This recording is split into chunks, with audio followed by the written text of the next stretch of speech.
요셉은 무성한 가지, 곧 샘 곁에 무성한 가지라. 그 가지가 담을 넘었도다. 활 쏘는 자가 그를 학대하며 적개심을 가지고 그를 쏘았으나 요셉의 활은 도리어 굳세며 그의 팔은 힘이 있으니 이는 야곱의 전능자 이스라엘의 반석인 목자의 손을 힘입음이라. 내 아버지의 하나님께로 말미암나니 그가 너를 도우실 것이요 전능자로 말미암나니 그가 내게 복을 주실 것이라. 위로 하늘의 복과 아래로 깊은 샘의 복과 젖먹이는 복과 태의 복이리로다. 내 아버지의 축복이 내 선조의 축복보다 나아서 영원한 산이 한없음같이 이 축복이 요셉의 머리로 돌아오며 그 형제 중 뛰어난 자의 정수리로 돌아오리로다. 우리 지난 2년 전 BBC 팀이 성모도로 갔는데 하나님의 인도하심을 받아 이 교회와 연결이 되었고, 또 그 이후로 이제 계속해서 또 교제를 나누고, 올해는 청년부가 이 교회 가서 수련을 했고요. 지금 또 에덴 사랑방이 그곳에서 MT를 하고 있대요. 다음 주에는 백합 사랑방이 가서 MT를 하고, 그 다음 주는 에녹부가 가서 또 MT를 한다고 합니다. 예, 이제는 그 교회가 이 교회고 이 교회가 그 교회가 되는 것 같습니다. 예. 네. 예, 앞으로 이제 소풍 언약 교회 이렇게 불러야 될 것 같습니다. 네, 우리 강효서 목사님 나오실 때 큰 은혜 받으시기 바랍니다. 우리 할렐루야로 환영하겠습니다. 할렐루야. 할렐루야. 반갑습니다.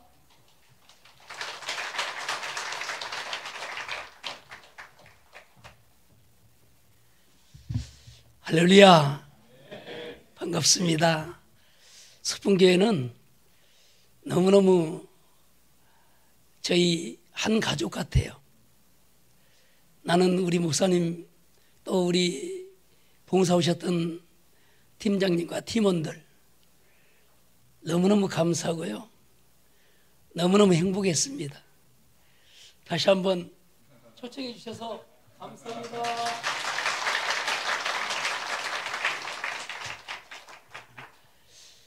오늘 본문 말씀을 가지고 하나님 앞에 무슨 말씀을 전할까요?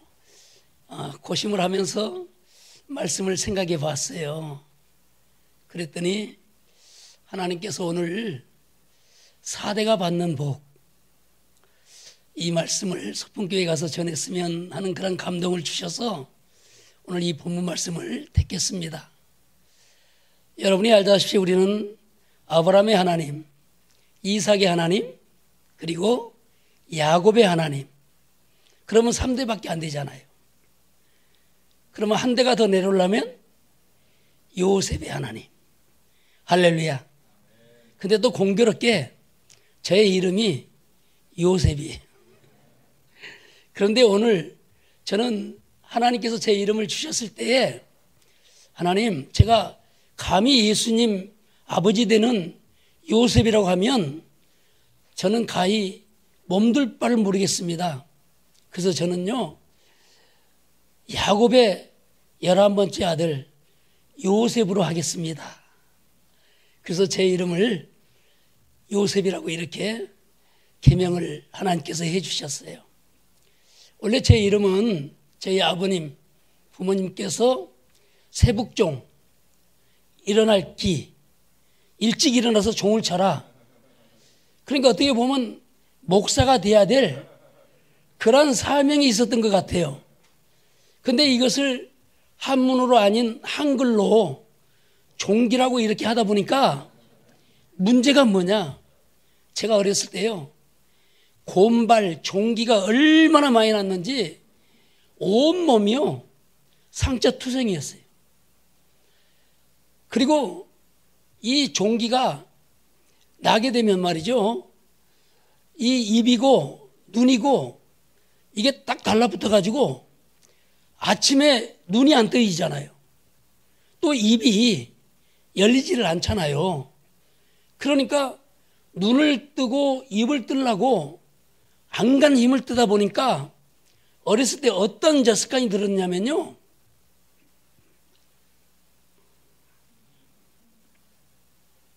이렇게 자꾸 하다 보니까 이게 습관이 돼가지고 제가 중학교 다닐 때까지도 그런 내 그 습관된 모습들이 나왔어요.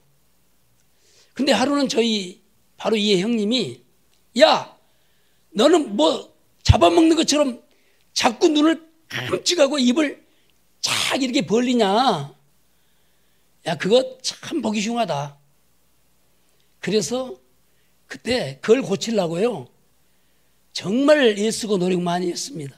그래서 고쳐가지고 지금은 그런 게 잘 안 나타나는데 그러다 어쩌다 한 번씩 또 그런 모습들이 나올 때가 있더라고요.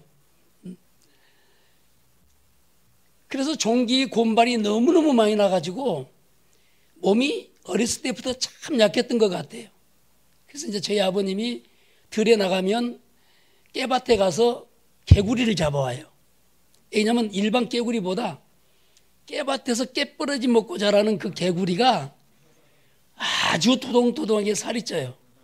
그러면 그걸 잡아다가 모기불에다가 탁 던져가지고 그거 뒷다리를 고서 그걸 그때는 고기가 귀할 때니까 그걸 먹고 또 우리 어머니가 저를 약하니까 살리려고 그 찹쌀 그다음에 그 들깨를 막 씹으셔요. 그래가지고 그것을 씹어가지고 그걸 이제 잘게 씹어가지고 제 입에다가 넣어주면 참새 새끼처럼 그걸 꼴딱꼴딱 이렇게 받아먹고 자랐었거든요. 그런데 이제 세월이 지나니까 참 건강해졌어요. 그래서 대한민국에서 군대 갈 때 제가 갑일종을 받고 우리 동네에서 그 많은 친구들이 있는데 저 혼자 갑일종 받고 제가 육군 입대를 한 겁니다. 입대를 한 거예요. 군생활 그 빡센 훈련 속에서도요. 저는 별명이 철마였어요. 철마. 제가 마라톤 해가지고 져본 적이 별로 없고 뭐 운동을 하게 되면 웬만한 사람들한테 져본 적이 별로 없어요. 그러니까 생긴 게 아주 야무딱지게 생겼잖아요. 그때만 해도요. 눈이 꼭 중국 무협소설에나 나온 것처럼 쫙 올라가지고 제 눈을 한번 보면 기가 죽어가지고 잘 못 쳐다봤어요. 성격도 뭐 불광동 뭐 휘발유라고 그러는데 그보다도 더 급해가지고 내 동생들이 내가 그 휴가를 와서 집에 딱 있으면요. 이놈들이 집에를 들어오지를 않아요. 형 안 보려고. 피해버려. 그 정도로 아주 성격이 급했고 강직했고 그랬는데요. 하나님께서 이제 저를 슬슬 부르시기 위해서 군 제대 말년에 하나님께서 온갖 합병증을 전부 다 주셔가지고 살 수 없는 그러한 인간으로 만드시더라고요. 완전히 디스크가 돼가지고 허리는 완전히 지 맘대로 돌아가고요.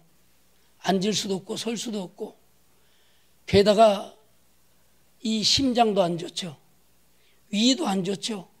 아무튼 합병증이 10가지가 넘도록 그러면서 폐에는 어느 날 가서 병원에 갔더니 사기래. 그러니 당신은 살 수가 없으니까 이제 아무 데나 가서 먹고 싶은 거 먹고 그러다가 이제 가라고 의사 선생님이 그렇게 자세하게 그 위로의 말을 전해주시더라고요. 그때 내 나이가 군에서 제대하고 5 이때 나이인데 여러분 생각해 봐요. 내가 장가를 갔나 연애를 했나 피워보지도 못한 내 청춘이요, 어느 날 갑자기 당신은 살 수 없다고 사형 선고를 딱 받았을 때에 그 살고 싶은 욕망은요 이루 말할 수가 없어요. 그래도 부모님이 살림께나 있으니까 자식 살려보려고 놈 팔고 밥 팔고 있는 돈 다 팔아가지고 12년 혈류증으로 앓은 그 여인처럼 좋다는 데는 다 가서 치료하고 좋다는 무당 다 찾아가서 큰 굿하고, 그것도 부족해서 큰 스님이 또 뭐 법문을 내면 또 뭐 효과가 있다고 그래가지고 그 스님을 또 모셔다가 또 설법도 듣고 또 그것도 부족해가지고, 아무튼 이 세상에서 좋다는 것은 다 먹어보고요, 할 수 있는 것은 다 했어요. 그런데 딱 한 가지 아는 게 있어요. 그게 예수님을 안 믿었어요. 왜 예수님을 안 믿었느냐? 제가 이래봬도요, 미션 축구를 6년을 다닌 사람이, 그러니까 학교에서 매일같이 체프를 드리고 성경 공부를 해. 그러니까 웬만한 교회 집사님보다는 이론적으로는요 제가 잘 알아요. 그런데 문제는 뭐냐? 지식적인 예수님이었고 학문적인 하나님이었지, 정말로 그 하나님이 상천하지에 살아계셔서 우리 인간 세상에 오셔서 나 자신 하나하나를 컨트롤하고 나와 함께 거하시는 그런 하나님 것을 몰랐죠. 그러니까 하나님만 빼놓고 이 세상에 좋다는 거 보약부터 시작해가지고 안 먹은 거 없이 다 먹었어요. 다 해봤어요. 예전에 기공치료라 해가지고요, 그 송관장이라고 그 활기도 하는 사람 MBC TV에 나와가지고 전구따마 일을 걷고 계란이를 걷고 한참 그때 방송에 막 그 엄청난 그 기공치료 뭐 이렇게 해가지고요, 그분들한테 딱 가서 5분 치료 받는데 얼마냐면 5만 원이에요. 5만 원. 가서 치료 받는데 한 3분 따닥 해주고 됐어요. 가세요. 그리고 5만 원 내는데 그 5만 원이 그때 당시는 얼마나 큰 돈이냐면 서울시청 과장 월급이 한 달에 15만 원밖에 안 됐어. 그리고 봉천동에요, 산동네에 있는 집 한 채가 25만 원에서 30만 원이면 그 산동네 집을 샀어요. 그런데 그 기공치료 받고 돌아서면 허리가 또 돌아가. 그런데다가 제가 폐 말기라고 그랬잖아요. 한번 각혈을 하기 시작하면 수도꼭지를 틀어놓은 것처럼요, 이런 스테노강에 한 몇 분 만에 절반이 차버려요. 그렇게 몇 분을 각혈을 해가지고 피를 다 토하면 또 잠깐 멎어요. 그러다가 또 한 3시간, 4시간이 딱 지나면 또 목이 간질간질. 그러면 기침 한번 잘못 콜록 하면 또 혈관이 터져가지고, 그러니까 큰 혈관이 터지니까 그 피가 그냥 입에서 불을 뿜듯이 기침하면서 뿜어내면요, 온 사방, 온 집안이 그냥 비린내와 그 피로 벽이고 이불이고 할 것 없이 그냥 난장이 되어버리는 거예요. 그러기를 수없이 하는데 그때 젊은 나이에 죽음이 바로 이 손바닥 뒤집기처럼 바로 내 앞에 있는 거예요. 이게 오늘 안 죽고 하루 지나면 아, 오늘 하루 살았나 보다. 또 하루 연장돼서 또 살면 또 하루 살았나 보다. 그런 날들이 하루하루 이렇게 쌓아가면서 그 불안은 이루 말할 수가 없고요. 앉을 수도 없고 설 수도 없고 누울 수도 없고, 그리고 기침 한번 하게 되면 또 각혈을 하죠. 가래가 얼마나 끓는지 한 30분 가래를 받으면, 옛날에 아이들 분유통 있잖아요. 그게 절반이 차는 거예요. 그러니까 이 속에 무슨 가래 공장이 들어있는 것 같아.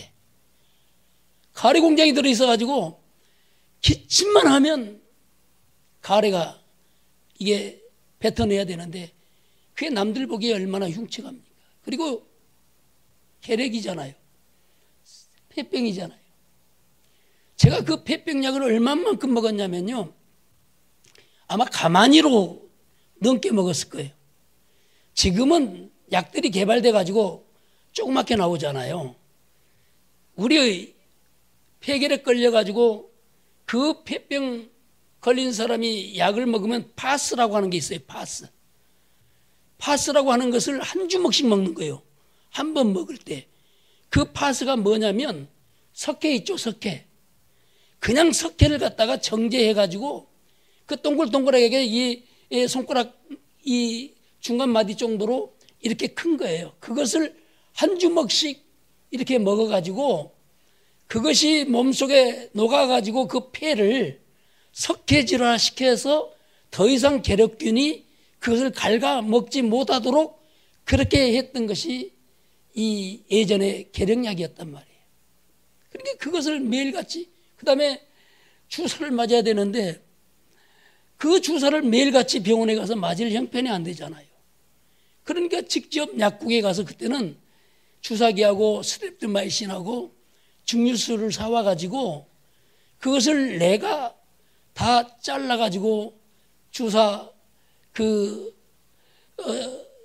증류수를 집어넣어서 흔들어가지고 그걸 빼가지고 내 혼자 그 궁둥이다 대고 해서 탁 놓고 나 혼자 맞는 거예요. 이런 세월을 수없이 지냈어요. 수없이 지냈어요. 그런데 점점 치료하면 치료할수록, 좋은 것을 먹으면 먹을수록 백해무해. 점점 몸이 가라앉고 낮아.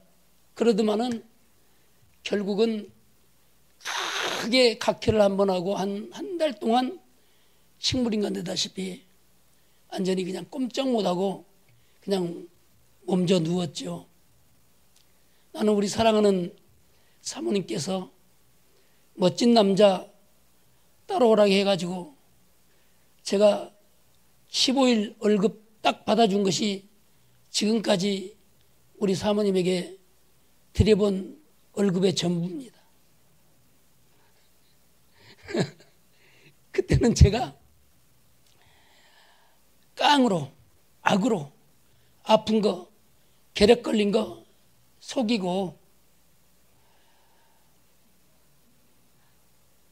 직장을 다녔어요. 제 꿈은 세계 일주하는 게 제 꿈이었어요. 꿈도 야무졌잖아요. 그래가지고 제가 대학을 관광학과를 선택을 해가지고 그 관광학과에서 여행사를 가든가 호텔을 가든가 이랬는데, 그때 당시는 제가 뭐 아팠어도 그걸 말하지 않고 그 악으로 깡으로 학교에서 교내 체육대회를 해도요, 마라톤 하면 1등, 테니스를 쳐도 1등, 탁구를 쳐도 1등. 내가 잘못하는 게 축구하고 족구만 잘못해요. 왜 그런가 하면 제가 중학교 때 배구 선수였거든요. 손으로 하는 것은 잘해요. 그런데 발로 하는 것은 개발이어가지고 아주 이상하게 발만 대면 엉뚱한 데로 날아가니까 그건 못하는데, 그래서 그때는 종일 공부를 하면 1시간 책상에 앉아있기도 힘들었는데 하루 종일 뛰어놀으려고 그러면, 운동을 하면, 그때는 운동할 줄을 그렇게 건강했기 때문에 제가 갑일종 맞아가지고 군대를 간 거잖아요.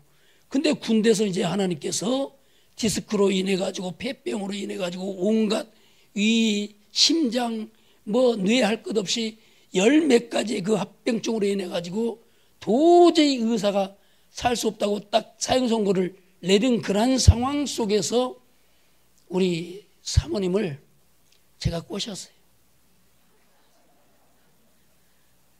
그때는 하나님 안 믿었잖아요. 그러니까 어떻게 해서든지 장가 한번 가가지고 제사상 한번이라도 받아보려고. 제사상이라도 한번 받아보려고. 나는 너무너무 지금도 고맙고 감사한 게, 그리고 그 은혜를 평생 갚아도 못 갚잖아요. 나 따라와가지고 지금까지 고생 섬에까지 가서 고생하잖아요. 나는 하나님 앞에 사명받아가지고 나는 당연한 일이지만은 어떻게 보면 처자식들한테는 그게 너무나 암담한 거예요. 못 먹고 못 입고 힘들고 어려운 그런 생활을 그래도 묵묵히 참고 따라와준 정말 저희 가족들, 자녀들을 보면요, 너무너무 감사하고 너무너무 대견해요, 목사님. 그리고 그때는 목사랍시고 음악이만 했잖아요. 정직하게 살아야 되고 언제나 스탠다드로 생활을 해야 되니까 맨날 잡는 게 누구만 잡겠어요? 애들만 잡는 거예요. 그러니 애들이 얼마나 힘들었겠어요. 내가 그 섬에 들어가서요, 정말 애들한테 정식으로 공개적으로 예배 때 정말로 사죄했어요. 근데 아이들의 그 응어리는 그게 목사님 맺혀 있더라고요. 그게 맺혀 있어요. 그 응어리는 결자 해지라. 결박한 사람이 푸는 것밖에 없잖아요. 내가 상처를 주고 내가 그에게 아픔을 줘가지고 걔가 그동안 자라오면서 받은 그 상처가 여러분 얼마나 크겠냐고요. 나는 목회한다고 목사님 부르면 새벽 2시가 됐든 4시가 됐든 밤중이 됐든 낮이 됐든 그 집에 신방을 가서 그 사람들을 이루하고 그 사람이 문제 있는 것을 하나님께 기도해서 하나님께서 그 문제를 해결해 주게 만들잖아요. 그러니까 가는 곳마다 목사님 문제가 해결되고 주님께서 역사하시니까 부르는 게 얼마나 많아요. 시골서 목회하면 저 멀리 지방에서 서울에서 막 불러대니까 그 어린아이 7살밖에 안 되는 그 아이를 홀로 그 시골 정말로 깜깜하고 열악한 그런 환경 속에다가 혼자 그걸 내버려 두고 우리 사모하고 나하고는 지방으로 갔다 서울로 갔다가 그 오라고 그분들이 신방을 간청하면 가게 되면 그 어둠 속에서 밤을 걔들 혼자 세우다가 잠이 드는 거잖아요. 그러니까 어떻게 보면 내가 목회를 한다고 이렇게 하면서 내 자식들한테는 조금 더 신경을 못 썼던 거예요. 좋은 데 한 군데 제대로 데려다니 본 것도 없고 맛있는 거 제대로 사 먹어 본 적도 없고 그러한 목회 생활을 하게 됐잖아요. 그러니 애들이 얼마나 상처가 많겠어요. 그런데 그 큰아이에게 진주야 정말로 아빠가 잘못했다. 미안했다. 용서해다오. 그랬더니 내 딸이 엉엉 울더라고요. 그 맺었던 한이 아버지가 잘못했다고 사과하고 진심으로 그 자녀에게 용서를 비니까 그 자녀가 그것을 받아들이고 나중에 다시 끌어안고 같이 울면서 그동안에 자녀들이 그 맺혔던 그런 원망 이런 것을 다 풀고 나니까 지금은 얼마나 관계가 좋은지 몰라요. 우리 딸들은요 우리 개척 멤버잖아요. 그가 40이 넘었는데 지금까지도 우리 교회를 섬기잖아요. 인천서 매주 주말이면 들어와서 섬기고 주일날 늦게 다시 나가서 자기 직장생활을 하는데 정말 1등 성도예요. 1등 성도. 사랑하는 우리 서품교회 성도님, 제가 젊었을 때는 그렇게 하나님 안 믿고 방황하고 그렇게 건강했다고 자부했던 제 자신이 하나님께서 한번 택해서 너는 내 것이라, 내가 불렀고 택했나니 너는 내 것이라고, 그분 혼자의 생각이었지 나는 도통 몰랐잖아요. 저도요 좀 흠장궂기는 해도 저 말 잘 듣고 순종 잘하는 사람이에요. 저 학교 다닐 때 아주 모범 학생이었다니까요. 선생님 말씀 잘 들어서. 그 하나님께서 진작에 말씀을 해주셨으면 제가 하나님 예 알겠습니다 하고 잘 순종을 해서 신학교를 가가지고 목사가 돼가지고 정말 하나님 기뻐하는 그런 교회를 했을 거 아니에요. 그런데 저한테는 말씀을 안 하시고 아버지 혼자 내가 너를 불렀고 택했나니 너는 내 것이라고 여호수아에 있는 그 말, 이사야에 있는 그 말씀을 저한테 그렇게 말씀하시고 나는 그걸 알지도 못하고 나중에 대대대대대단 돼가지고 다 찾아보고 마지막 찾는 분이 누구였을까요? 하나님이었잖아요. 하나님. 왜? 누가 그러더라고. 하나님 믿으면 하나님이 병을 다 고친대.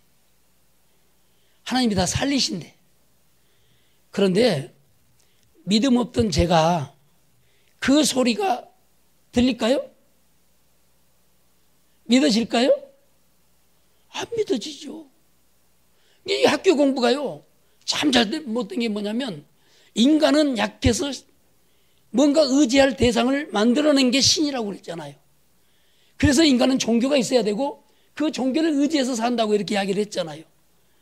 그리고 또 한 가지 문제가 뭐냐, 동정녀 예수님 마리아의 몸에서 처녀가 잉태를 했다는데 제가 중학교 고등학교 다니면서 생물을 배웠지만은 도저히 그것은 있을 수가 없잖아요.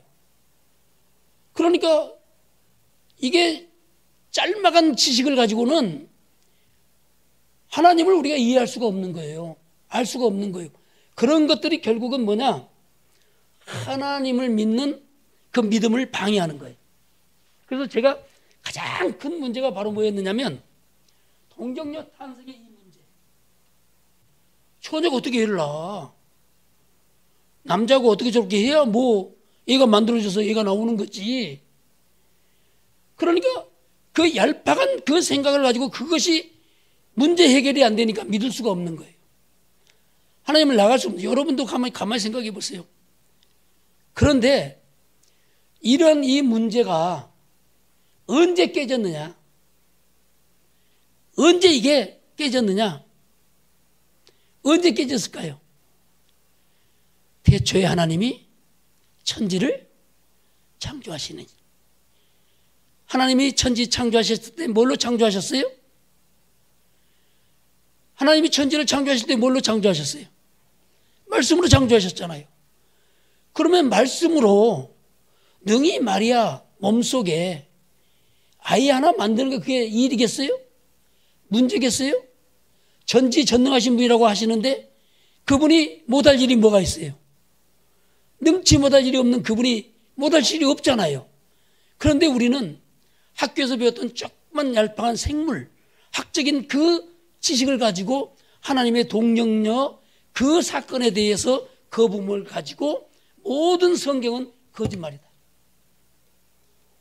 홍해를 어떻게 갈라요? 어떻게 홍해를 지나가요? 어떻게 바다가 갈라졌는데 사람이 그걸로 지나가냐고요. 여러분 사람으로는 할 수 있어요? 없어요. 그런데 전지전능하신 하나님께서는 어떻게 해요? 너무나 쉬운 일이고 할 수 있는 일이에요.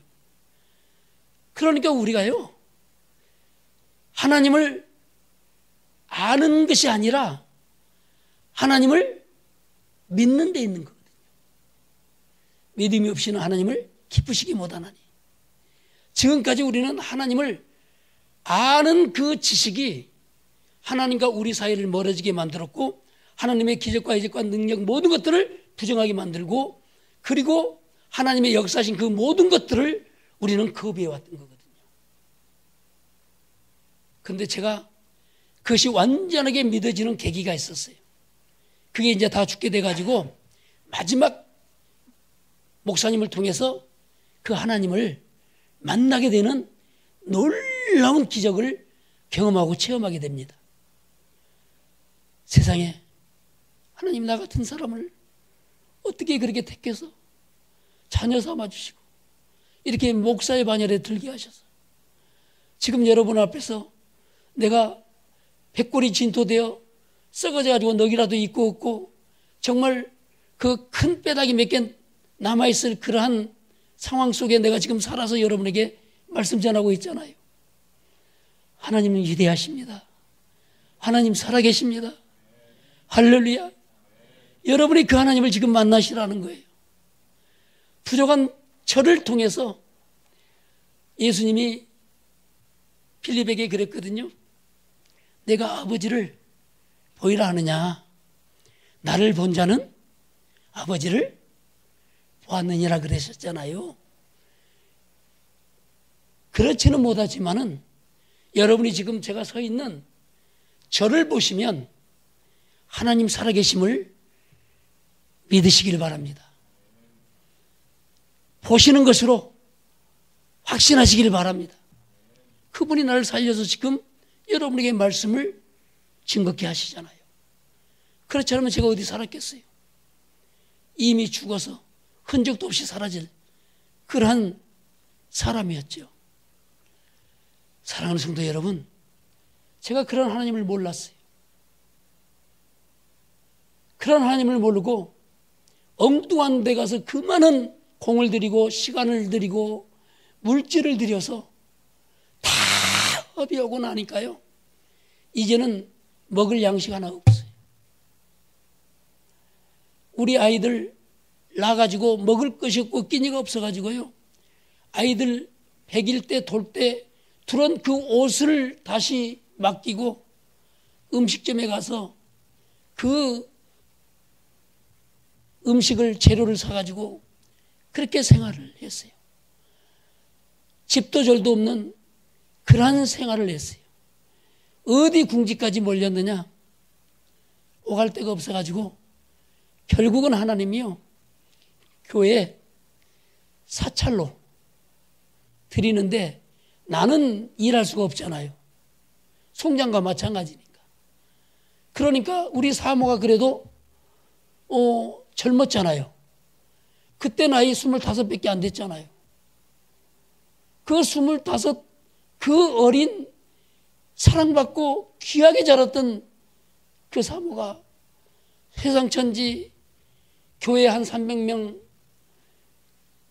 되는 그 사찰로 들어가가지고 그 지하 단칸방 하나 준 거기서 우리 세 식구가 살았거든요. 세 식구가 거기서 살았어요. 근데 세상에 교회를 들어가서 사찰을 왔다고 그때는 각 여전도회, 남전도회, 구역 이런 데서 돌아가면서 이렇게 교회 청소도 하고 뭐 식사당번도 하고 이렇게 다 봉사를 하시더라고요. 그런데 사찰 왔다고요.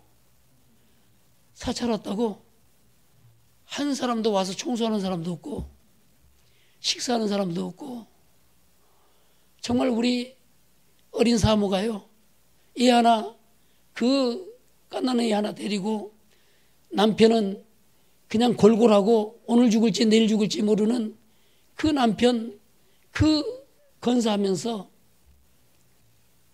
그 사찰 그 일을 했어요. 그 일을 했어. 그래서 제가 처음에는 하나님 모시는 교회 성도들은 다 천사인 줄 알았어요. 그랬더니요, 교회가 천사가 많지 않더라고요. 눈이 열이면 10사람이 이야기를 하고 눈이 백이면 100사람이 간섭을 하고 정말 살 수가 없고 견딜 수가 없어요. 그런데 하나님은 놀랍게 거기서 기적을, 거기서 이적을 하나님이 행하시더라고요. 할렐루야. 개포동에 그 목사님이 암 말기로 다 죽는다고 의사가 사형 선고를 내렸던 분이에요. 근데 그분이 이제 암 말기니까 죽으면 죽으리라 하고 하나님을 믿고 그분이 짐을 싸가지고 오살리 금식 기도를 들어가지고 거기서 일주일을 금식하고 하나님 앞에 부르짖고 기도하다 보니까 하나님께서 어떻게 했을까요? 그때는 그분이 목사가 아니고 집사잖아요. 평신도였잖아요. 하나님께서 그분의 암을 깨끗이 태우셨어요. 할렐루야. 치료하셨어요. 그러니까 이분이 직장이고 뭐고 탁 때려치고 그때 이제 신학을 해가지고 50에 신학을 해서 목사님이 되셨어요. 그런데 하나님이 바로 그렇게 경험하고 체험한 그 목사님을 저를 만나게 해주신 거예요. 저는 봉천동에 있고 그 목사님은 개포동에 있어요. 강남 그 경기고등학교 새로 이사해가지고 그 강남에 그 경기고등학교가 그 강남 개포동으로 그 이전을 했잖아요. 그 바로 그 옆에 삼각 건물을 얻어가지고 개척을 하고 계셨는데 이분이 맨날 죽기 살기로 이제 하나님 앞에 경험하고 체험했기 때문에 기도하다 보니까 하나님이 끝까지 은사를 주신 거예요. 뭐 치료의 은사도 주시고 방언의 은사도 주시고 예언의 은사도 주시고 통변의 은사도 주시고 막 온갖 하나님께서 성령의 은사와 능력들을 주시니까 사람들이 금요일 날만 되면 그때는 금요 철학가요 10시부터 시작해가지고 새벽 4시까지 했어요.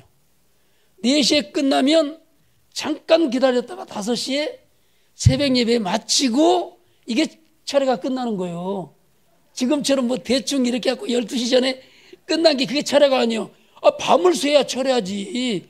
밤을 안 새는데 무슨 철회예요. 그냥 저녁 기도지. 그렇게 그때는 열심히 했잖아요. 뭐 기도마다 발 디딜 틈이 없을 정도로 꽉꽉 찼고요. 교회마다 그때는 부흥이 얼마나 됐는지 아주 교회마다 성도들이 가득가득 차고 그랬었어요. 그런데 하나님이 저한테 그 목사님을 소개를 해가지고 기도를 받으러 이제 그 아는 분을 통해 가지고 찾아갔거든요. 봉천동에서 차를 3번을 타야 개포동을 갑니다. 직접으로 가는 노선이 없으니까. 그러면 그때 저는 이제 허리가 완전히 다 돌아가가지고 이런 데다가 그 가래 기침은 뭐 끊임없이 하죠. 잘못하면 각혈도 하죠. 그냥 골은 항상 뭐 38도, 39도 그냥 오르락내리락 하죠. 위는 뭐 전부 다 막 이렇게 막 빵꾸 나고 장은 뭐 안 좋아가지고 온 몸이 다 병덩어리요, 병덩어리. 그런데 그 목사님을 그렇게 힘든 과정을 통해서 여정을 통해서 가는데도요. 사지 육신은 남들 보기엔 뭐예요? 멀쩡하잖아요. 그러니까 그 차 누구 하나 자리 양보해가지고 여기 앉으라는 사람이 없어요. 그러니까 그 먼 곳까지 찾아가면서 온갖 인상을 쓰고 아픔을 참고 막 견디면서 2시간 넘게 거기를 가서 그 목사님을 딱 찾아가서 목사님 기도해 주세요. 그랬더니 이렇게 딱 쳐다보더만은 당신이 누군데 그러더라고요. 제가 아파서 목사님 기도 잘하시고 목사님한테 기도받으면 낫는다고 해서 찾아왔는데요. 그랬더니 그래요. 나는 당신을 모르는데요. 내가 기도를 안 했으니 다시 일주일간 우리 각각 집에서 기도하고 일주일 후에 다시 찾아오세요 그러더라고요. 야, 목사님이 인정도 없고 세상에 아파서 그 먼 곳까지 찾아갔는데 그렇게 그냥 갈아갈 수가 있나? 그렇게 갈아갈 수가 있나? 속으로는 울음을 울고 혼자 그 버스를 타고 다시 되돌아오는 거예요. 그리고 뭐 교회가 집이니까, 집이 교회고 사찰이니까 그 지하 단칸방에서 또 하나님 앞에 막 기도하는 거예요. 하나님, 저는요 그 목사님 통해서 하나님 응답받기를 원합니다. 응답해 주세요. 제 문제 해결해 주세요. 그리고 일주일을 기도하고 또 그 목사님을 또 찾아갔어요. 그렇게 힘든 여정을 통해서 또 찾아갔더니 그 목사님이 쑥 나와서 보더만, 아, 오늘은 제가 참 많이 피곤하네요. 그러니 다시 일주일 각각 다시 기도하고 일주일 후에 찾아오세요 그러시더라고요. 정말 속에서 그냥 XX가 그냥 막 나올 판이잖아요. 그런데도 내가 그 목사님 필요로 해서 내가 부탁하려고 찾아갔는데 그분이 나를 안 만나주고 기도 안 해줬다고 해서 내가 뭐라 할 수가 없잖아요.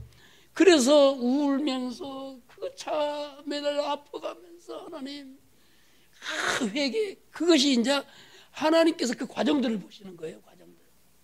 여러분, 하나님은요 다이렉트로 치료할 수도 있잖아요. 그러나 하나님은 과정을 중시 여기는 거예요. 과정. 답만 맞았다고 맞는 게 아니잖아요.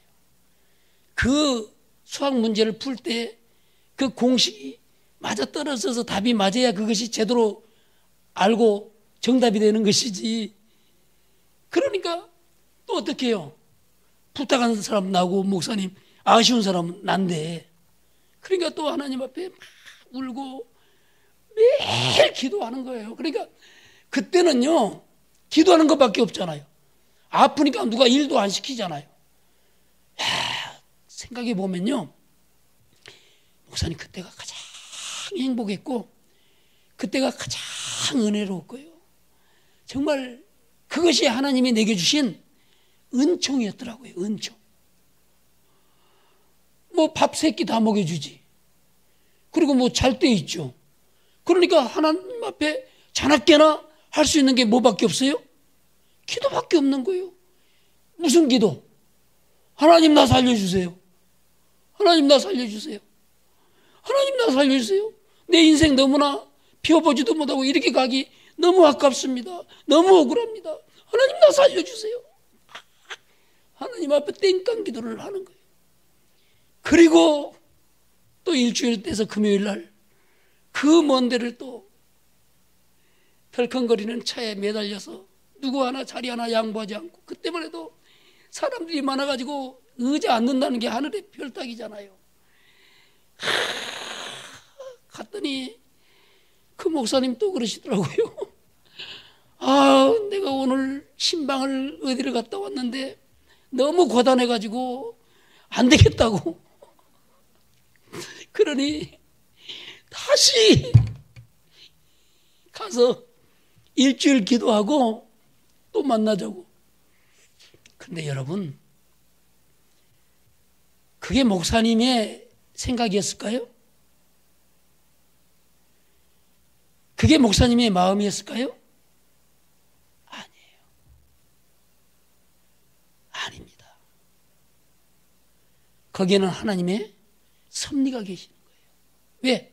나같이 쌩탱이, 나같이 하나님에 대해서 모르는 그러한 사람을요, 쌈박하게 고치면 100번이고 1000번이고 또 세상으로 가고 맙니다. 그렇잖아요.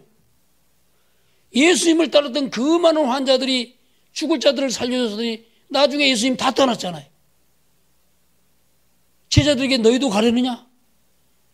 생명의 말씀이 여기 있었는데 우리가 어디로 가리까 하고 제자들은 남았지만은, 그때의 예수님에게 치료받고 먹고 위로받았던 그런 모든 사람들은 다 예수님 십자가 못 박으라고 고함치는 그 무리 속에 있었잖아요.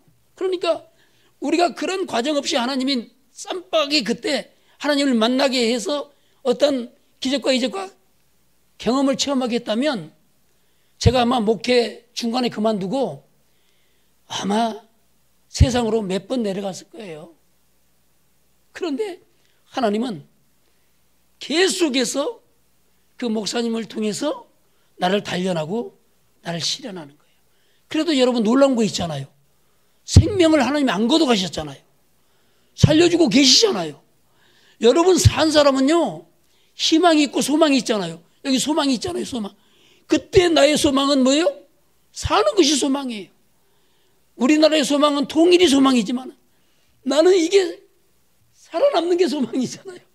그래서 맨날 하나님 살려달라고 하나님 앞에 그렇게 울부짖고 기도하고 그렇게 하나님 앞에 땡깡 기도를 했잖아요. 그런데 그 목사님한테 찾아가면 목사님은 단칼에 내가 피곤하니까 안 되고 오늘 내가 바빠서 안 되고 그 이유 저 이유 돼가지고 세상에 기도라도 해줘야 될 거 아니에요. 그런데 기도도 안 해주고 매정하게 그냥 딱 돌려보낼 때 그러면 그때 저는요 혼자서 눈물을 삭히고 펑펑 울면서 그 차를 다시 타고 되돌아와서 그리고 내가 하나님 앞에 또 무릎 꿇고 뭐 할 수밖에 없어요. 기도할 수밖에 없는 거예요. 하나님, 나는 오기가 생기더라고요. 그 목사님한테 나는 꼭 문제 해결.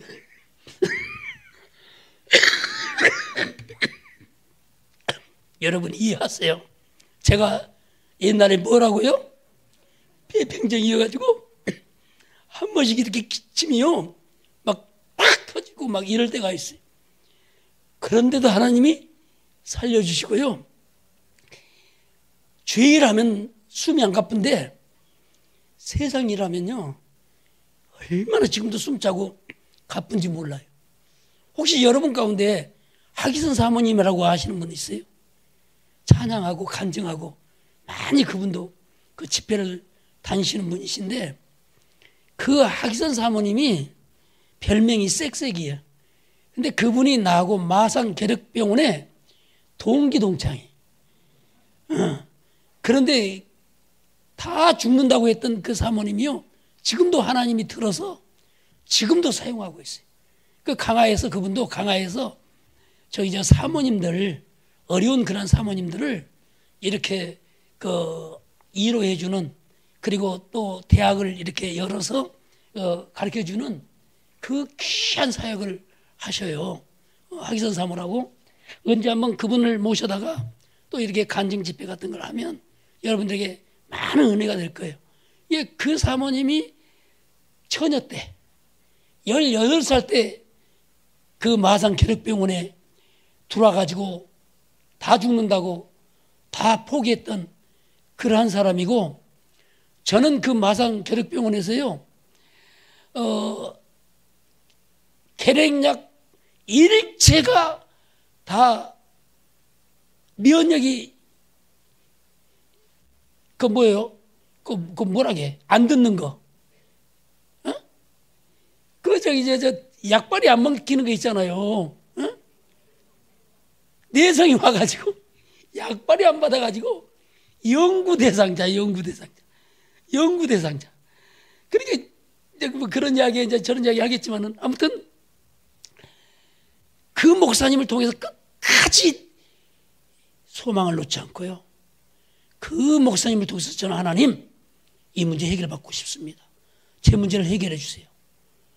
그리고 기도를 하고 한 달이 딱 넘어가니까 드디어 그분이 나만을 위해서 오살리 금식기도원에 가가지고 금식을 딱 마치시고 전화를 하셨어요.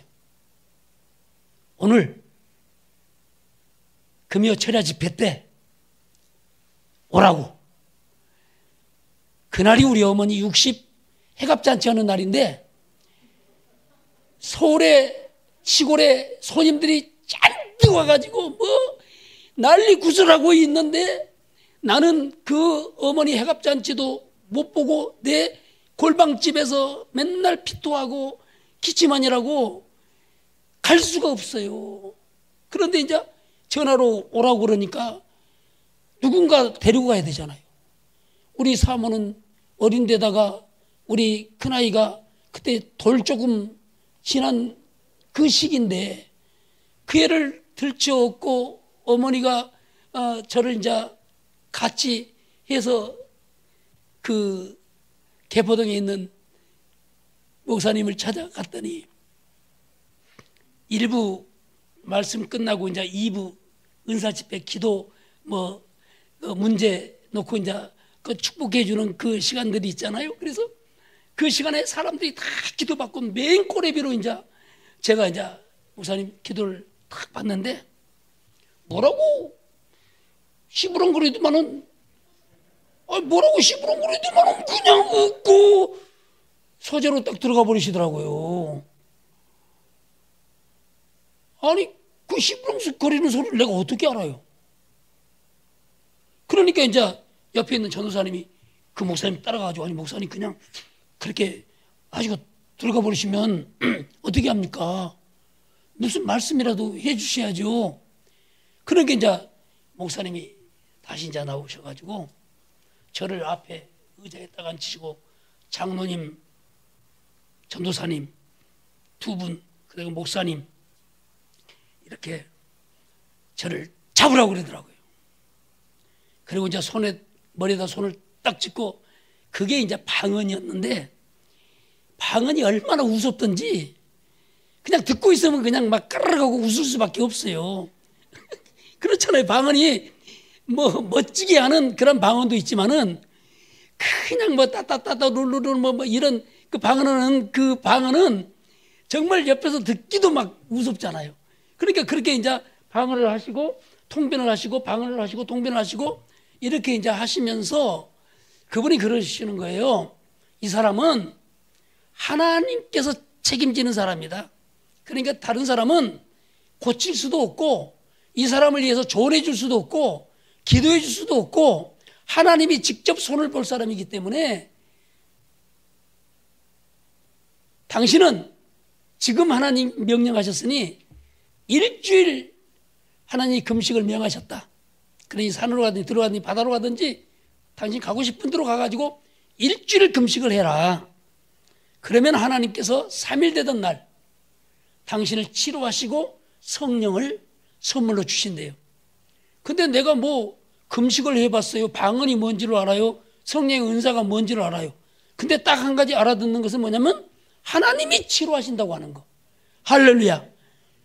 여러분 그 말처럼 여름 가뭄에 기쁜 소식이 어디가 있어요. 나를 지금 살려준다는데 산다는데 하나님께서 살리시겠다는데 할렐루야. 여러분 여기서는 이 소리 들으면 박수가 안 나와요. 세상에 다 죽는다고 다 포기했는데 세상에 저 위에 계시는 하나님만이 너는 내가 살린다. 그것도 10년을 넘게 그렇게 병으로 다 죽을 수밖에 없는 환경 속에서도 그냥 겨우 그냥 하루하루 목숨 연명해가는 나를 단 며칠 만에요? 단 3일 만에 이게 살린다는데 이게 기적 아니에요? 이게 기적 아니에요? 근데 제가 그걸 믿었겠어요? 안 믿었겠어요? 믿어야 돼요? 안 믿어야 돼요? 믿어야 되죠. 믿어야 되죠. 그런데 그 소리를 딱 믿고 너무나 기뻐가 즐거워가지고 막 눈에서 눈물이 떨어지는데요. 그때 이 눈물 떨어지는 이 눈물방울이 내 손에 떨어졌는데 눈물이 차가워요? 뜨거워요? 눈물이 차갑잖아요. 아니 우리 권사님이시? 권사님의 눈물이 뜨거운 눈물이 나오시나 봐. 비가 몇 도예요? 5도잖아요. 눈물도 5도예요. 그래가지고 세상에 살려준다고 그것도 며칠 만에? 3일 만에 그 소리를 들었을 때 내 눈에서 나도 모르게요 막 눈물이 줄줄줄 흐르는데 아마 우리 어머님이 돌아가셔도 그렇게 눈물이 안 나올 거예요. 근데 나도 모르게 막 눈물이 막 흘러내고 그러면서 마음의 속에 평안이 착 임해지는데요. 그것은 지금까지 한 번도 경험해 보지 못한 그러한 경험을 하게 된 거예요. 그래서 그 기쁜 마음을 가지고 돌아왔어. 그래, 일주일에 하나님 금식하라고 그랬고, 3일 만에 내 병을 고친다. 일주일 만에 내 병을 금식하라고 했고, 하나님 3일 만에 고친다. 이 사람 저 사람 만나는 사람마다, 우리 가족들 만나는 사람마다 붙들고 그 자랑을 해야 돼, 안 해야 돼?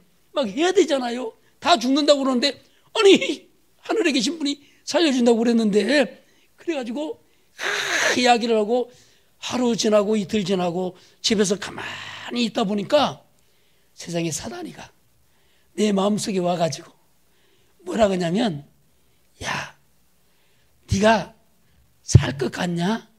목사님이 어차피 죽을 거, 그래서 일주일 금식하라고 그런 거야. 나는 그때요, 폐병 걸린 사람은 잘 먹어야 되잖아요. 그래서 한 끼를 굶으면 죽는 줄 알았어.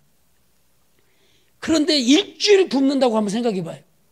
금식이 아닌, 목사님 금식이라고 한번 생각해 봐요. 일주일 곡기를 끊는다? 안 먹는다? 그러면 우리 상식으로는 그건 뭐 죽는 거잖아요. 여러분들은 예수 믿고 오래전부터 잘 믿어가지고 뭐 40일 금식도 해보실 것이고 20일 금식도 해보실 것이고 뭐 30일 금식도 뭐 해보시고 뭐 금식들을 많이 해보셨으니까 금식에 또 살아, 이렇게 전부 다 알고 계시겠지만은, 우리처럼 한 번도 금식 안 해보고 하나님 모르는 사람한테는 그 한 끼만 먹어도 배가 고파가지고 그냥 막 눈이 막 심리가 들어가는데, 저 같은 경우는요, 한 두 끼 안 먹으면요, 이 오토바이 타고 한참을 들어가야 돼요. 그렇게 살은 잘 빠고 살찌는 것은 도무지 안 찌는 게 제 체격이란 말이에요. 제가 살쪄보려고요, 안 해본 거 없이 다 해봤어요. 그런데도 살이 안 찌더라고요. 안 찐 사람은 안 쪄, 목사님.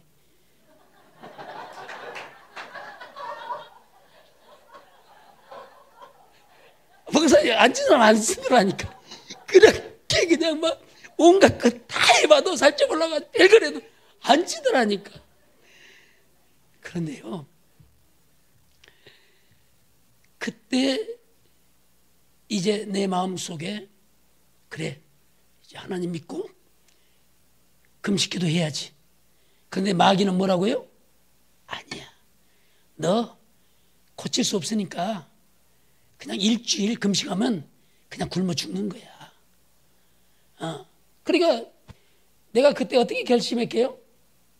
그래, 좋아, 이래도 죽고 저래도 죽으니까 내가 그러면 하나님 말씀 듣고 그 목사님이 하신 말씀처럼 내가 그 하나님 말씀 듣고 순종하면 내가 죽으면 어디 간다? 천국이라도 갈 수 있다. 거기에 이제 이안을 받은 거예요.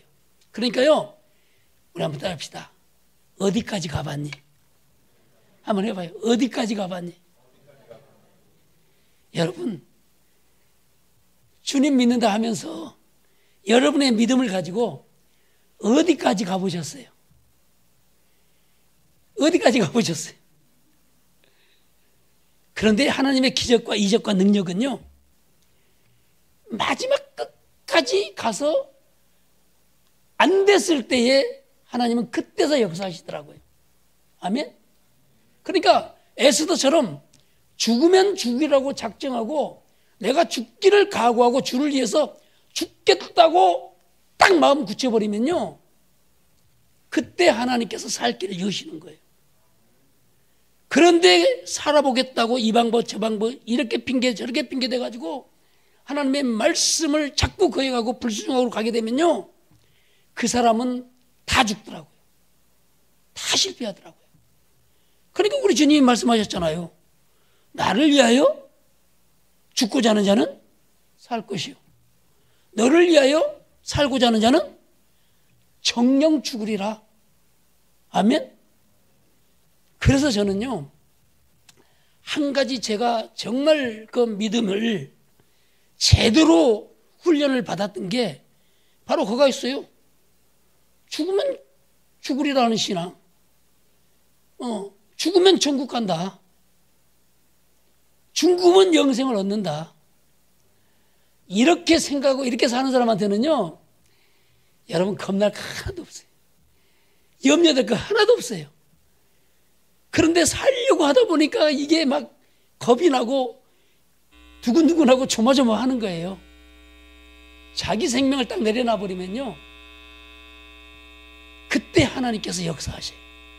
그래가지고 그래, 어차피 죽을 바에 내가 이제부터 하나님 말씀 듣고 하나님 그 말씀 따라서 내가 금식한다. 금식하다 죽으면 나는 천국 가지. 내가 그래도 마지막에 하나님 믿고 하나님 말씀 순종했으니까.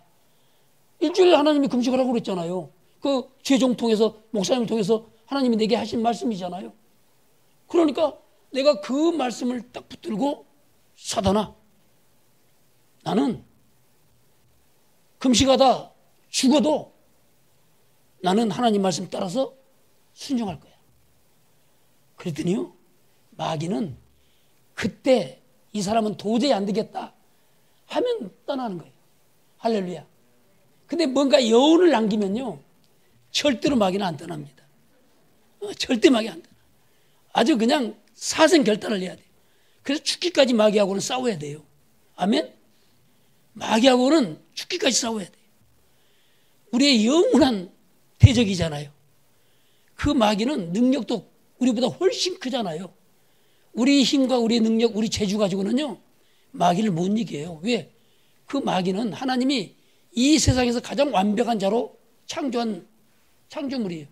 그거가 교만해서 하나님과 그 함께 그 보좌를 그 찬탈하려다가 지금 쫓겨가지고 이 지상에 내려와서 지상 권세를 잡고 인간들을 괴롭히지만은요, 한때는 하나님의 보좌를 지켰던 천사 중에 천사장이었잖아요.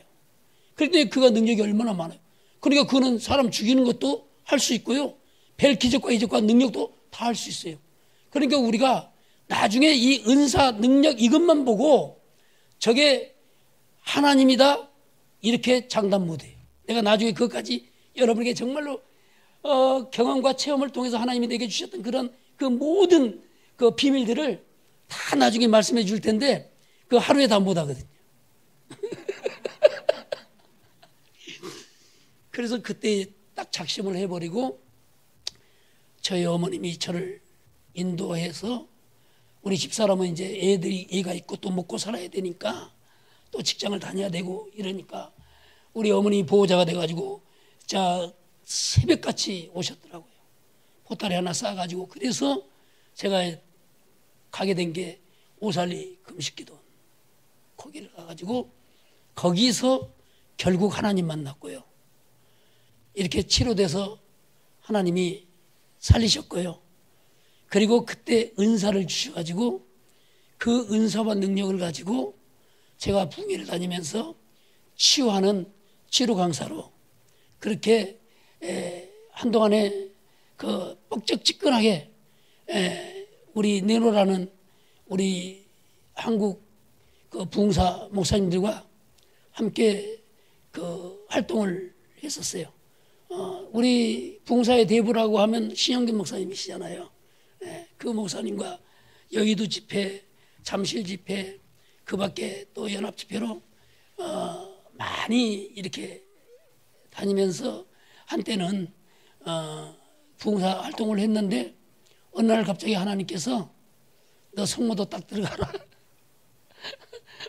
이렇게 말씀을 하시고 안 들어가니까 제가 또 어떻게 됐을까요? 옛날에 다 죽었던 그때로 그냥 하나님이 딱 돌리신 거예요. 여러분, 하나님이 얼마나 무서운지 모르시죠? 하나님은요, 순종하지 않으면, 또 합시다. 순종하지 않으면 죽습니다. 여러분 생각해보면 출애굽 때나 어디나 어느 처지나 마찬가지로 하나님 앞에 순종하지 않고 불순종하면요, 그 사람은 죽는 거예요. 망하는 거예요. 저는 정말로 수없는 경험과 체험을 통해서 그분이 어떤 분이라는 걸 너무너무 잘 알잖아요. 그분은 말씀 한마디도 치료하시는 분이잖아요. 여러분, 바울사도 같은 경우 보세요. 그분에게는 사단의 가시가 있었어요, 없었어요? 지 몸은요, 그렇게 하나님 앞에 기도해서 고쳐달라고 간청을 3번씩을 해요. 그런데 사도 바울의 그 병이 치료되든가요? 안 돼요. 우리 조영기 목사님 같은 경우도요, 엄청난 기도 능력이 있잖아요. 그래서 그 천막 쳐놓고 교회할 때 뭐 소경과 안진뱅이들이 기도만 하면 다 벌떡벌떡 일어나가지고 그 여의도 순복음교회가 그렇게 부흥한 거잖아요. 그런데 그 목사님한테도 나처럼 뭐가 있어요? 폐병쟁이잖아요. 여러분 한창임 영락교회 그 한 목사님도 폐병쟁이잖아요. 김창희 목사님도 폐병쟁이잖아요. 이게 우리나라의 굴지의 큰 목사님들은요, 하나님께서 다 죄종 만들기 위해서 이 폐를 때리는데요, 이 폐병은요 정말 징그러운 병이거든요. 징그러운, 이게 하루 이틀에 낫는 병이 아니잖아요. 그리고 옛날에는 이게 병을 못 고쳐서 격리해가지고 그 죽는 것이 그 코스였거든요. 여러분, 제가 있는 마산 계력병원에도요, 그 산장의 여인을 불렀던 그 가수 있잖아요. 그분이 폐병으로 그 마산 계력병원에 있을 때 그 노래를 그분이 불렀고 거기에서 그분이 돌아가신 거예요. 제가 마산 계력병원에 있을 때에 정말로 하나님 앞에 나무 이파리 그 마른 고목을 붙들고 하나님 앞에 얼마나 눈물 뿌려 기도한 줄 아세요? 그 하나님이요, 치료하시지만은 또 내가 하나님 앞에 불순종하고 말씀 거역하잖아요. 그러면 옛날 그 상태로 또 돌려보내신다니까. 또 돌려보내셔. 그러니까 우리는요, 하나님 앞에 어떻게 해야 돼요? 순종 잘해야 돼. 우리가 신명기 28장 보면 순종하는 자에게 하나님은 뭘 주셔요? 복을 주시는데, 앉아도 복을 주고 서도 복을 주고 들어가도 복을 주고 나가도 복을 받고 성읍에서도 들에 있어도 하나님이 다 뭘로 채워주셔? 복으로 채워주시는 거예요. 제가 하나님을 그렇게 만나서 치료를 받고 제가 이제 목회를 하면서 자, 오늘 여기 손풍교에 와가지고 말씀을 전하려고 보니까 하나님, 이 손풍교에 어떤 축복을 줘야 됩니까? 어떤 말씀을 해야 됩니까? 그랬더니 오늘 4대가 받는 축복을 내가 말해라. 그래서 오늘 성경을 딱 보니까 이 요셉의 해피름은 내 이름이 나오더라고요. 그래서 거기 보니까 요셉은 무정한 가지고 셈게되 무성한 가지라. 그러면서 뭐라고 그러냐면 그 가지가 담을 넘었도다 하는 이 말은 뭐예요? 그만큼 번창했다는 거죠. 그래서 그 담을 넘을 정도로 하나님께서 창대했다는 거 아닙니까? 그뿐만 아니고 여러분, 요셉의 활이 얼마나 강하든지 온수들의 그 활보다도 더 강궁이에요. 그래서 그 대적들을 도리어 잠식시켜버리는 거죠. 그만큼 능력이 있는 거죠. 그러니까 우리 하나님께서, 저는 이 4대의 축복을요, 첫째는 여러분이 알다시피 어디서부터 시작되냐면 아브람부터 시작되잖아요. 그럼 우리가 창세기를 보면 창세기가 50장이잖아요. 그러면 아브람이 몇 장에 등장하냐면 12장에 등장을 해요. 그런데 다짜고짜로 하나님께서 아브람에게 나타나가지고 너 본토 아비 집을 떠나서 내가 지시하는 땅으로 가라, 이 말씀만 딱 주시는 거예요. 그런데 그때 아브람은요, 그 하나님의 말씀을 듣고 뭐 했어요? 순종했어요. 그래서 거기에 뭐라고 나오냐면 갈 바를 알지 못했다 그랬어요. 목적지가 없어요. 정해놓은 것이 없어요. 왜? 하나님께서 목적지를 말씀하지 않았기 때문에.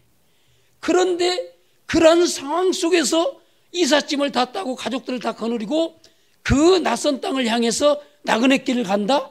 그게 쉬운 일이 어려운 일이에요. 그게 어려운 일이에요. 그런데 아브라함에게는 뭐가 있었기 때문에? 믿음이 있었기 때문에. 아멘? 그 아브라함의 믿음을 하나님께서 어떻게 말씀하고 있냐면 의로 여기셨다 그랬어요. 옳게 여기셨다라는 거예요. 정답이라는 거예요. 그래서 그때부터 하나님께서 아브라함에게 관심을 가지고 아브라함을 복의 근원으로 삼으신 거예요. 할렐루야. 그 아브라함이 받은 복은 무엇으로 받았다고요? 믿음으로 받았어요. 그래서 우리가 인물을 보면 아브라함은 믿음을 우리가 딱 상기가 되잖아요. 이것이 바로 일대야. 그런데 여러분이 알다시피 아브라함의 그 전대를 보면요, 아브라함의 전대를 보면 정말로 그 가문이 자랑할 것이 하나도 없어요. 여러분이 알다시피 그 아버지가 누구예요? 데라잖아요. 데라. 근데 그 데라는 아람에서 뭐 했던 사람이냐? 우상을 만들어 파는 우상 장사였어요. 그러니까 여러분 알다시피 하나님이 가장 미워하시는 게 뭐예요? 우상 숭배잖아요. 근데 우상 숭배를 넘어서 이거 우상을 만들어서 판다? 그러면 그놈의 집구석은 싸그리 망하고 그 거름더미가 돼야 그 마땅할 집안이란 말이에요. 그래야 안 그래요? 그런데도 하나님은 그러한 가운데서 누구를 부르신 거예요? 아브라함을 부르신 거예요. 할렐루야. 아브라함을 부르신 거예요. 여러분, 제가 그 데라를 딱 봤더니 데라가요, 셈의 마지막 계보예요. 여러분, 창세기 11장에 딱 보면 그 셈의 노아 홍수 이후에 이제 셈족을 통해서 셈의 계보가 쭉 나오잖아요. 그 마지막이 바로 누구냐면 데라예요. 그리고 이제 그 데라를 딱 봤더니 데라가 다른 사람들은 그때 보면 보통 30에 아이를 낳더라고요. 그런데 데라는 70이 됐는데도 아이를 못 낳았어요. 그래서 데라가 아이를 낳을 때가 몇 살이었느냐? 70살이야. 그러니까 얼마나 다른 사람에 비해서 늦었냔 말이에요. 그런데도 참 삼형제를 낳았죠. 삼형제를 낳았어요. 그 삼형제가 바로 뭐예요? 첫째가 아브라함, 그리고 둘째가 나홀, 그리고 셋째가 하란. 여기 세 사람이 어디에 거주하고 어디에 살았냐? 아람에서 살았어요. 아람. 그런데 거기에서 이 데라가 가족들을 데리고 어디로 이사를 오냐면 하란 땅으로 오잖아요. 하란 땅. 하란 땅에서부터 이제 역사가 시작되는 거예요. 그때 데라가 그 하란에서 죽어요. 그 나이 몇 살에? 205살에. 205살에 이제 데라가 임종을 하게 됩니다. 그리고 나니까 거기에 세 아들, 바로 이제 주축이 돼가지고 이게 이제 창세기 12장서부터 50장까지를 마무리를 짓는 거예요. 이게 바로 몇 대냐면 아브람부터 4대가 되는 거예요. 아멘. 그 첫 번째가 1대가 아브람. 자, 2대가 누구? 이삭. 그리고 3대가 누구? 야곱. 그리고 4대가 누구? 요셉. 그런데 그 축복을 보면요, 그 축복이 아비 할아버지, 증조 할아버지, 그 고조 할아버지보다 그 고손자의 축복이 더 컸다. 아버지 축복보다 아들 축복이 점점 강성해가는 그러한 축복을 받는 가문이 누구의 가문이냐? 바로 아브라함의 가문이에요. 이 아브라함의 4대 축복이 오늘 이 숙분께 여기 오늘 함께 예배하는 여러분 모두에게 임하시길 주 이름으로 축복합니다. 4대 축복 받으세요. 할렐루야. 4대 축복 받기를 주 이름으로 축복합니다. 아멘. 근데 저도 참 감사한 것을 보니까요, 이제 저희 가정이 믿는 데가 이제 4대가 돼가요. 근데 저는 우리 가정에 제가 초대예요. 초대. 제가 초대고 저희 아버님 어머님이 2대야. 그리고 저희 아들이 3대고 그놈이 또 장가를 가가지고 손주를 낳다 보니까 4대가 됐어. 그러니까 내가 이 말씀을 딱 정해놓고 보니까 이게 아브라함에게도 속한 거지만은 또 나에게도 속한 것이네. 그런 생각이 들더라고요. 그런데 여기 앉아있는 저와 여러분들이 전부 다 이 4대 축복 받기를 주 이름으로 축원합니다. 여러분요, 이 축복이요, 한 대 넘어가기가 쉽지 않아요. 2대 넘어가기는 더욱더 어렵고요, 목사님. 그리고 3대가 축복을 받는 것은요, 이것은 희귀할 정도로 어려운 그런 축복인 거예요. 근데 이게 4대가 축복을 받는다? 이것은 뭐 기적 중에 기적인 거죠. 그런데 놀라지 마시라. 우리 하나님께서는 1000대까지 이르러 하나님의 축복을 약속하고 계시는 거예요. 그러니까 여기 계신 여러분들은요, 4대는 아무것도 아니에요. 언제까지? 1000대까지 축복을 받을 우리 서분교회 성도님들이기 때문에 여러분 소망을 가지세요. 할렐루야. 그리고 하나님께 기도하세요. 그리고 하나님 만나세요. 그리고 그 하나님과 절친하세요. 아멘? 이 절친해야지. 절친하지 않으면 땁시다. 노숙. 국물도 없다는 소리요.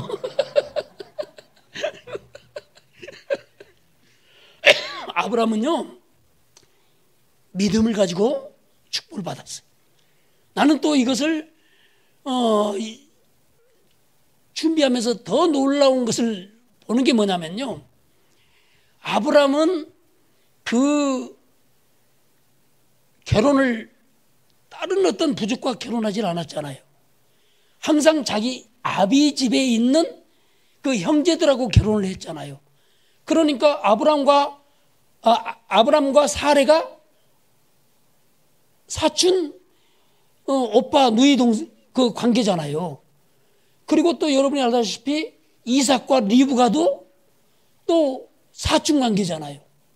그러니까 이렇게 가족들이 어떻게 보면 한 가족 안에서 전부 다 신부와 신랑감을 정해가지고 결혼을 했더라고요. 그러니까 우리나라가 신라 시대 때 그런 풍습이 있었잖아요. 근데 어떻게 보면 이것이 성경적이었어요.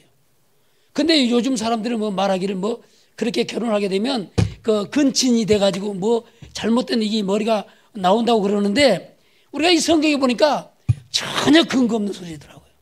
전혀 근거 없는 소리예요. 여러분, 그 신라의 그런 그 결혼 제도가요, 조선시대에 와서는 완전히 바뀌잖아요. 그 이유는 그 정치적인 문제가 있었기 때문에 그런 결혼 제도로 바뀌었지, 예전에 고려나 신라나 이 모든 그 시대 때에는 다 친족들 중심으로 이렇게 그 결혼을 해왔던 그런 문화였던 것을 볼 수가 있어요.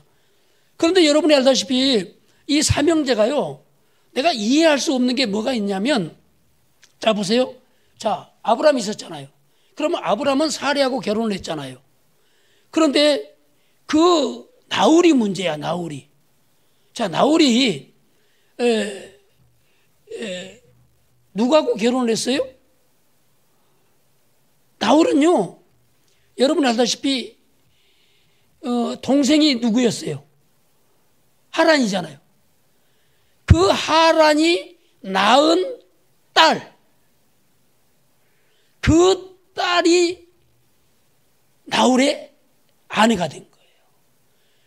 그래서 자그마치 8남매를 낳은 거예요. 8남매. 그러나 그때 당시 아브라함은 사레와 결혼을 하고 혼인을 했지만은 자식이 있었어요, 없었어요? 없었잖아요. 그런데 하나님은 그런 아브라함에게 맨날 하시는 말씀이 뭐라겠어요? 너 하늘의 별을 씌어봐라. 땅의 티끌을 씌어봐라. 내가 내 후손들을 이와 같이 많게 해주리라. 이렇게 말씀을 하셨거든요. 그런대로 75세의 아브라함이 하나님 앞에 분원을 받고 그 갈대와 우르를 떠나가지고 가나안 땅으로 가는데, 그 가나안 땅에 가서 10년 동안도 자녀가 없었어요. 그때 여러분, 여기서 인간적인 방법이 나와요. 그때 아내 사레가 가만히 보니까 자기는 아이를 낳을 수가 없을 것 같고, 그래도 남편은 잘하면 아이를 낳을 수가 있을 것 같은데, 그래서 자기 여종 하가를 누구한테 들여보내요? 아브라함한테 들여보내가지고 거기서 낳은 아들을, 자식을 뭘로 삼겠다? 자기 자식을 삼아서 가업에 유업을 이어줄 그런 생각을 했잖아요. 그런데 여러분 보세요. 인간의 생각이 거기에 들어갔을 때 지금 오늘날 세계의 모든 복잡한 문제가 이 이스마엘로 말미암아 계속적인 이삭의 후손과 이스마엘의 후손이 지금 싸움을 벌이고 있는 거예요. 결국은 하나님은 그 이스마엘은 유업을 얻을 자가 아니기 때문에 결국 어떻게 해요? 하갈하고 이스마엘을 자기 집에서 내어줬죠. 그리고 나서 나중에 이제 천사들이 아브라함에게 옵니다. 그때에 아브라함이 그 나그네를 보고 너무나 반가가지고 버선발로 나가가지고 그분들을 자기 집에 모셔요. 그런데 내가 그것을 보니까 그 앞장에 뭐라 하면 먼저 그 천사들이 한번 방문한 적이 있어요. 그래가지고 그 약속을 하거든요. 그리고 떠났는데 다시 그분들이 왔을 때 처음에는 그분들인 줄 몰랐어요. 근데 딱 영접하고 대접하고 딱 보니까 그때 자기에게 말씀하셨던 그 하나님이신 거예요. 그때에 뭐라고 이야기를 해요? 내가 내년 이맘때에 내 아내 사라에게 뭘 주리라? 아이를 주리라. 여러분, 예전에는 아브람, 사레 이름이 그랬잖아요. 그것은 누가 지어준 이름이었어요? 부모님이 지어준 이름이었어요. 그런데 놀랍게도 하나님이 그때 나타나셔서 처음으로 아브람의 이름을 바꿔줍니다. 내가 이제는 아브람이라 하지 말고 아브라함이라 해라. 이 아브라함이라고 하는 이름의 뜻은 뭐라고요? 내가 많은 민족의 아버지가 될 것이다. 거기에 예전에는 열방의 민족의 아버지가 될 것이다. 그리고 사례라 하지 마라. 이제는 내 아내를 뭐라 하라? 사라라 하라. 그 사라의 이름은 모든 민족의 어머니가 될 것이다 하는 그 이름을, 그러니까 거기에서 벌써 하나님께서요, 잘 될 사람은 이름부터 바꾸더라고. 이름부터. 아브람을 아브라함으로, 그리고 사례를 사라로, 그리고 나서 누구를 주냐면 이삭을 낳게 해주셔요. 그리고 그 이삭이 이제 2대의 축복을 받잖아요. 그러면 이삭은 우리가 흔히 아버지 아브람은 믿음의 사람으로 이렇게 믿음을 통해서 축복을 받았는데, 참 하나님께서 축복을 주려니까요, 별 방법을 통해서 축복을 주시더라니까. 여러분 알다시피 12장에 그렇게 불러놓고 그 지역에 기근이 오게 해요. 기근이 들어가지고 그때 아브람이 어디로 피신을 내려갑니까? 애굽으로 피신을 가잖아요. 애굽으로. 그런데 그때 나이 벌써 몇 살이에요? 아브라함 나이가 벌써 85세가 넘을 때였잖아요. 그러면 사례도 10살 밑에니까 75대가 넘을 그런 나이잖아요. 그런데도 세상에 사라가 얼마나 아름다웠던지, 사람들의 그냥 막 찬사가 빗발치는 거예요. 그것이 누구에까지 들리게 됐어요? 애굽의 왕 바로에까지 들어가죠. 그 바로가 세상에 그 소식을 듣고 아브라함의 아내 사라를 데려갑니다. 왜 데려갔을까요? 자기 아내를 삼기 위해서. 그런데 거기에는 아브람과 사레가 문제가 있었어요. 어떤 문제가 있었느냐? 아브람이 애굽에 내려가면서 자기 생명의 위협을 느끼고 그 사라한테 뭐라고 하라 그랬다고요? 너는 나를 오라비라고 해라. 오빠라고 불러라. 그러면 이로 말미암아 내가 살고 내 생명이 보존되리라. 그러니까 둘이 이제 짜고 입을 맞춰가지고 애굽에 내려가가지고 살면서 여보 당신이 아닌 오빠 누이 이렇게 불렀단 말이에요. 그러다 보니까 결국 바로가 생각할 때는 그 여자는 결혼을 안 했고 오빠가 있으니 그 오빠한테 결혼 지참금을 잔뜩 줬잖아요. 그리고 그 여자를 데려가는 데서 하자 없잖아요. 그래서 데려갔는데 그때 하나님께서 꿈에 바로에게 나타나가지고 바로를 책망하신단 말이에요. 그리고 이는 내 선지자다. 그러니 그에게 아무 짓도 하지 말라. 그래가지고 다시 그 지참금 받았지. 그리고 또 나올 때 그냥 양, 소, 나귀, 낙타, 그리고 그냥 돈까지 재물을 잔뜩 안겨가지고 아브라함에게 줬어요. 그랬더니 금방 아브라함이 뭐가 됐어요? 부자가 됐는데, 이게 한 번도 아니고요, 세상에 2번이나 하나님 그렇게 해서 복을 주시더라니까. 그런데 그게 진짜 복은 아니잖아요.